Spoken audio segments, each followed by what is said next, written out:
Are you looking for a podcast where you can hear from real people regarding their real dental drama? If so, then you've come to the right place. Join hosts Bethany Petty and Dr. Rena Kuba as we dive into the solutions we've created and the mistakes we've made while managing dental drama. Let's get started. Happy Monday, everybody. Thanks for joining me. I don't know about you guys, but here in Texas, we are finally on October 23rd experiencing some fall weather.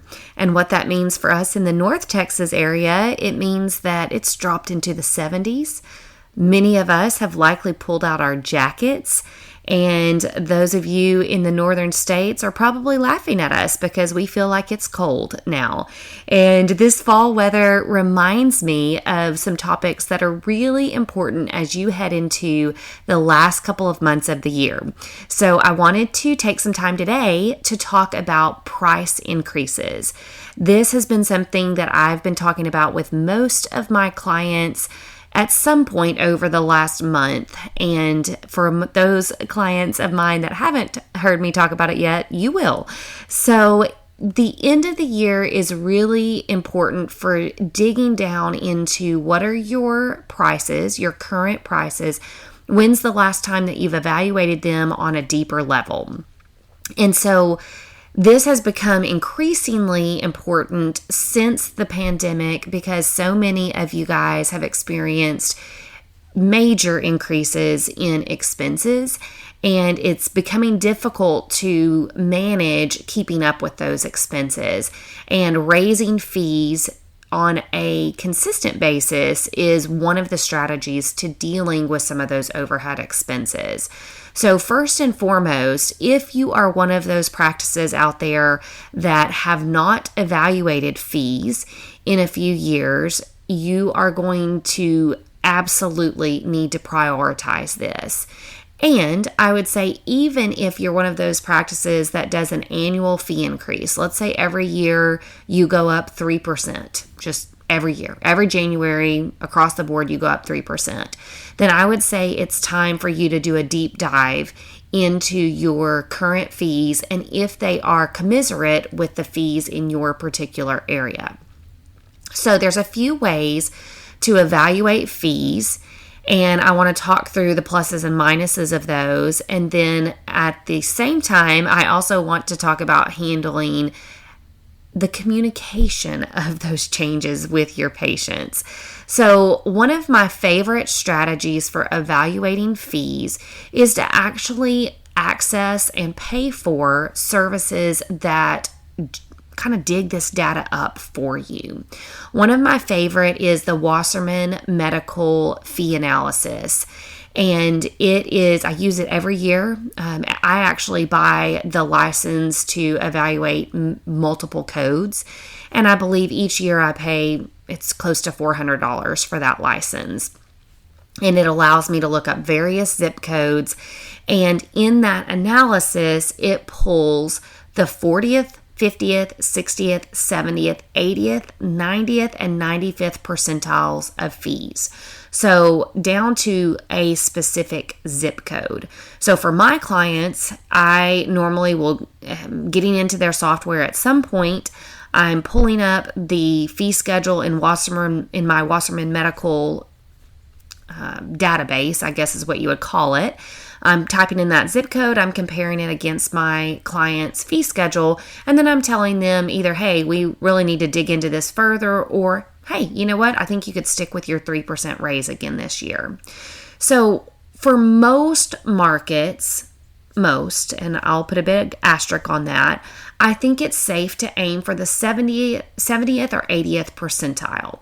There's going to be certain demographics or certain types of practices that I might recommend higher than that. I very rarely recommend lower than that. A lot of this is due to you want to be competitive in your market And you always want to be higher than many and lower than some. And the 70th to 80th percentile will put you in that category. Now, if you were to purchase the Wasserman Medical, either the license, although many practice owners will choose just the report for their zip code, and I believe that's a couple $100 to get that. So if you purchase that, and they send you this beautiful report with the 40, 50, 60th, 70th, 80th, 90th, and 95th percentile. And you get that report and you start evaluating your fees and you realize you're in the 40th percentile. Then I certainly would not recommend doing a major jump to the 70th or 80th percentile, not at least in 1 year, because that can sometimes be difficult for you to manage such a big price increase.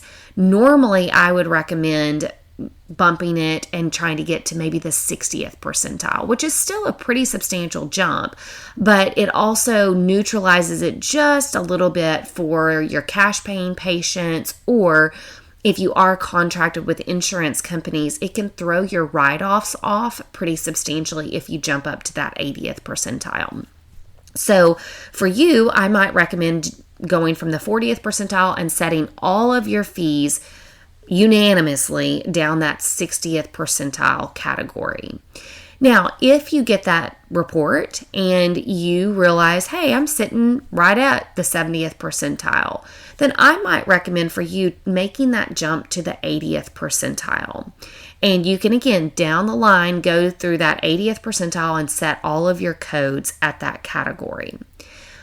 What I would recommend is, if you haven't taken the time to evaluate every single fee that you utilize and compare it with a report, then I would highly encourage that this be the year that you do that.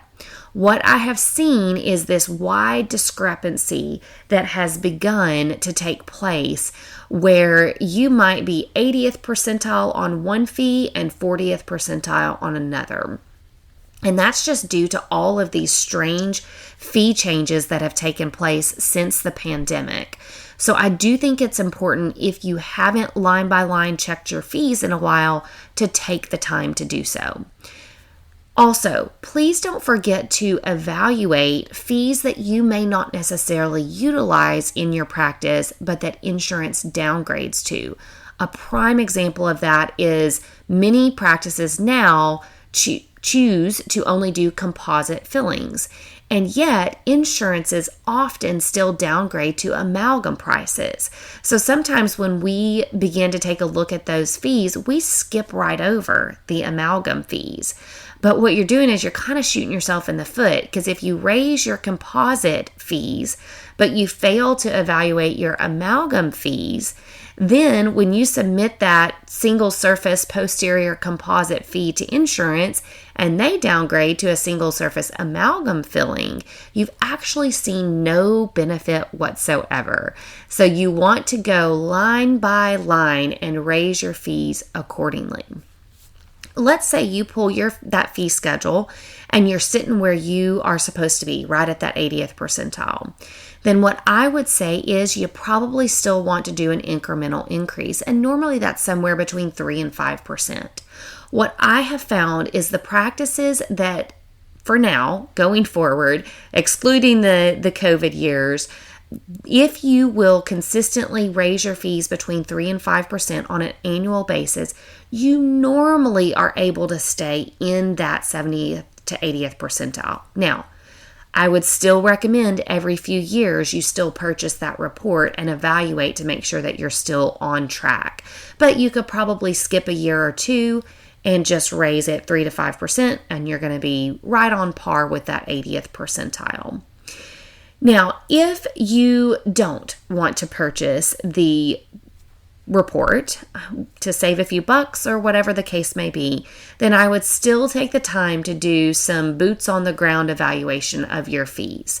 So that could be that you've got a team member or a family friend that's calling around and essentially price checking with some of your competitors.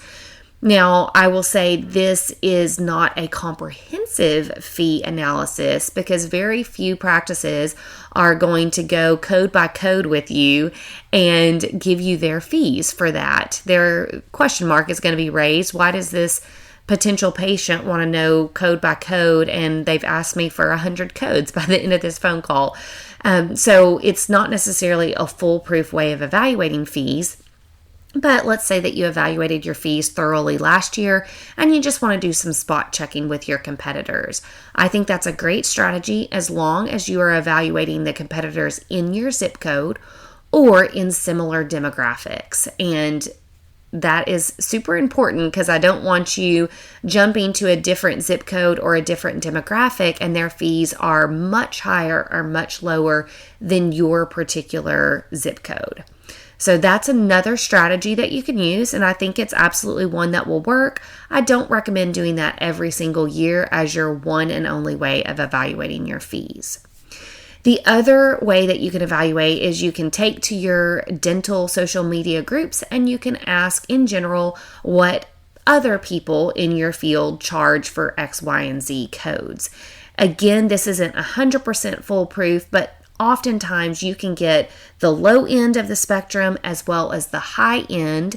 And then if you're aiming for that 80th percentile, then you kind of go towards the upper tier of the fees that you've heard on your social media feeds. And that's another way to evaluate your fee schedule as well. Sometimes you might have a dental supply rep that also gets this same code information. So they may be like me and they're buying the license to share that information with you from a group like the Wasserman Medical Group. And so sometimes they can give you a good analysis of what's happening in your particular area. So that could be a strategy for you as well. And you can check with your dental supply rep and see if they actually have the ability to give you your particular zip code. Now, what to do with all this information. So first and foremost, you're evaluating your fees by either a company that does it for you or at least evaluates at a more comprehensive level. And again, the group that I use is Wasserman Medical. There's other firms out there. I just don't know who they are because I've never used them before. The second option is to check with competitors in your area. And the third is social media and asking other people in your particular specialty what they charge for X, Y, and Z. Once you have this information, then I would recommend going to your fee schedule and evaluating thoroughly. One strategy is to raise by a percentile. Okay, I realize I'm in the 75th percentile, more or less. So I'm going to raise my fees by 5%. That strategy usually works very well. Some of you may need to go through and customize. So for example, I was just sitting with a client and me and a lead on his team, we sat and we evaluated, I would say almost all of the codes, but the codes that we knew were charged on a regular basis. And then we hand changed those. So on his fee schedule, we wrote beside each code what the new fee needed to be. And then the rest of the fee schedule we changed by, I think it was 5% is what we decided on. So what his team lead did is she went through and she raised all the fees by 5%. Just across the board, your software has the ability to change by 5%. And oftentimes I recommend rounding up to the nearest dollar so that you don't have a lot of weird like $292.52. It would round up to $300 in that particular case. And then after she raised by 5%, she went back through and she hand changed those fees that needed to be changed by more or less to keep it commensurate with the 80th percentile. Once you've done that, then you need to figure out what your new cash prices are going to be. Because if you've done a fee increase, then those patients that come in and pay cash are likely going to see a change. And you need to figure out what those new fees are going to be so that your team members can communicate confidently what your cash prices are. so that if you get a new patient that calls in and they say, hey, how much does it cost for a new patient visit? Your team members are able to walk the patient through what it's going to cost based on these new fees. So you want your team to feel really comfortable with these fee increases. Now, you're going to have your patients that have always paid, or they've paid a particular amount for the last couple of years. And so you need to have your team equipped and ready to communicate those price increases. I had one client in particular that had a new patient special that she's used for the last several years. And it was a $199 new patient special. And we are changing that. We're going up on that special. And I believe the new fee is $279. And so she and I spoke pretty in depth about when to roll out these fee increases so that we have time to equip our team with the verbiage needed to communicate these changes to the patient base. And so the timing of these fee increases is really important as well, because you do want your team to communicate in a way that is confident, calm. This is ultimately no big deal. Price increases are normal, and your team needs to feel comfortable with that and communicate that clearly to the patients. So because my client had not raised her new patient special in, I believe it was 4 years, one of the strategies that we discussed having some training on her team with is to be proud of the fact that she's been able to stick with that price through a lot of changes. That was a pre-pandemic price, and we fought really hard to keep that fee the same for all these years. And so yes, we are ultimately now increasing that price to $279, but we're really proud of the fact that we didn't change it for many years. And so this is now our new price. And I think if you're in that same boat, it is something to be proud of. If you've kept the same prices or kept very close to the same prices and you're now needing to make a major increase, be proud of the fact that you really fought hard to not increase those prices, and you are now confident that you're still well within normal limits on this new price, and that you're conservative and you're competitive with other people in your field. Get your team comfortable in talking about those price increases, because patients will ask. Unfortunately, patients are going to notice and they will ask. Now, for those of you who are in network, you may be asking, what's the point of price increases if all I'm going to do is write off these fees because I'm in network? That's a very valid question. However, insurances keep track of what people are charging, what practices are charging. So each time you bill out the 40th percentile to your insurance company, then they are going to register that as normal. And if we ever want to see insurance prices go up, we need to make sure that insurance companies see that we're charging more and more. Our rates are going up. Now, again, will they do the right thing and increase their fees? I don't know. But we at least need to do our part in making sure that our fees are going up and insurances are seeing those trends go up. It still could mean that for the next couple years, you're writing off at a dismal rate.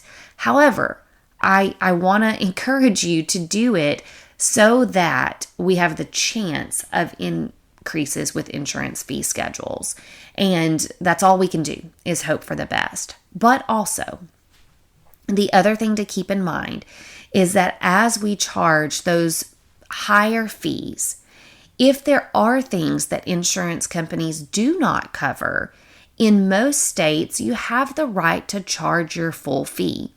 So if, for example, insurance does not cover nitrous, in many states, you have the ability to charge your full nitrous fee. And if you can get that nitrous fee up to the 80th percentile, it simply means that you're able to collect more in that particular case. So fee increases are still important even if you're 100% in network. It's worth taking the time to dig in and evaluate your fee schedule. Last but not least, timing of all of this is important. So you got to make sure that you have your team on board, that they're prepared, they're behind these fee increases. But also, you want to do it at a time that makes sense and where people are expecting fee increases. Oftentimes, I have found that that is the beginning of the year. People expect changes. It's easy for us to communicate about changes. It's a new year. These are kind of our new policies, our new procedures, our new fees. And so that usually is a very fresh and comfortable time to talk about fee increases. The end of the year can also work as well because oftentimes people are in the thick of holiday plans and lots of other things that they have on their plate. And sometimes those fee increases can go by more or less unnoticed by patients. And so this is why I'm talking to you about this right now at the end of October, because November, December, January are usually the prime time to make fee schedule changes. So I would highly encourage you, if you haven't done it in a while, take a deep dive into your fee schedule, evaluate it in a thorough and complete way, and make some changes that are really going to be beneficial to your practice. Again, for the most part, you're going to want to aim for that 70th or 80th percentile. If you are a specialist or if you do specialist type things, then you can certainly go higher than that 80th percentile. Obviously, you can check with your competitors. If you have a few friends in the area that also practice dentistry or close to your area, once you've done a thorough analysis and you know where you stand and you know the changes that you may want to make, run your fees past some of your competitors or some of your friends and see how it compares with what they're doing. And then roll out those changes. Get somebody on your team to help you custom make those changes and then move forward confidently with the plan. For all of my associates out there, make sure that your practice is doing this because it will impact your production and hopefully your take-home pay as well. Finally, I also want to remind you guys that these increases should impact if you have any type of wellness plan, membership plan, any kind of VIP type program. A lot of times I'll see practices that make increases to their fee schedule, but they either forget or fail to make increases to their wellness program, VIP program, whatever you may call it. So make sure that all of this leads you to evaluate all of your fees collectively. I hope this helps. It gives you obviously a little bit of homework to do, but it is worthwhile homework and will definitely help your practice in the coming year. Thanks for joining me today. Have a great rest of the week. Thanks for joining the conversation today. We hope that you are comforted in knowing that you are not alone, but we also hope that you're walking away with some really great tips and tricks to try in your practice. We value your feedback, so please take a few moments to rate and review the podcast. Finally, we want to make sure that we're covering the topics that matter to you. So track us down on Facebook, Instagram, and Twitter, and let us know what topics you want us to cover. As always, please know that we are rooting for you today as you manage your dental drama.